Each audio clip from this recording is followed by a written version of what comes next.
Սպանություն Տավուշի մարզում մարտի 18-ին գիշերը 23:40-ի սահմաններում Բերդի բժշկական կենտրոնից ոստիկանությունը հազանգ էր ստացվել, որ հիվանդանոցի մուտքի մոտ մահացած տղամարդու դիկա, մի հոգի էլ վիրավոր է։ Բժշկական կենտրոնում տեղյակ չէին, թե ով է սպանվածին ու վիրավորին թողել հիվանդանոցի մուտքի մոտ ու հեռացել։ Տարել են գցել հիվանդանոցի վարորդների դիմաց ու փախել։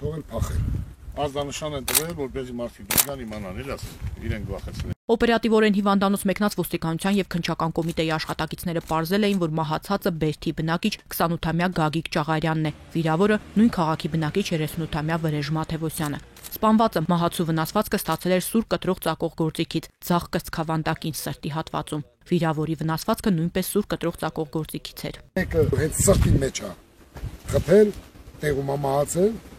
մյուսը արդեն առնական վիճակը, մանոթական վիճակը 15 սանտիմետր բացվածքով։ Սա Կասկադյալի մեքենան է, իսկ այս 07-ով վիրավորին ու սպանվածին տեղափոխել էին հիվանդանոց։ Այս նստարանը փոխել է։ Արունը մաքրելու համար էս փոխել է։ Սրա մեջին 07-ին հանել 06-ի է դրել։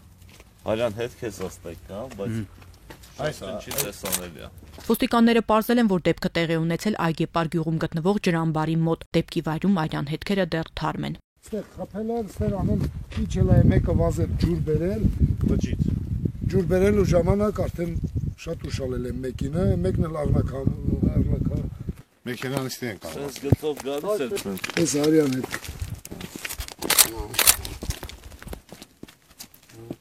Թաշեն տվել ստեղ ցելնդը մեքենայի մեջ ու տարել։ Իրացնելով օպերատիվ տվյալները մարտի 20-ին ոստիկանները սպանության կասկածանքով ձերբակալեցին Բերդ քաղաքի Մաշտոցի փողոցի 127 տան բնակիչ 25-ամյա Գրիգոր Մաթևոսյանին։ Նա արդեն հասցրել է 2 անգամ դատապարտվել գողության համար։ Ազատության մեջ էր պայմանական։ Ոստիկանության եւ քննչական բաժնի աշխատակիցները տեղեկություններ ունեն, թե ինչն է սպանության պատճառը, սակայն ելնելով նախաքննության շահերից այս պահին դեռ չեն հրապարակում։ Ազնիվ Կարապետյան, Գագիկ Շամշյան, Կարեն Թադևոսյան, այսօր։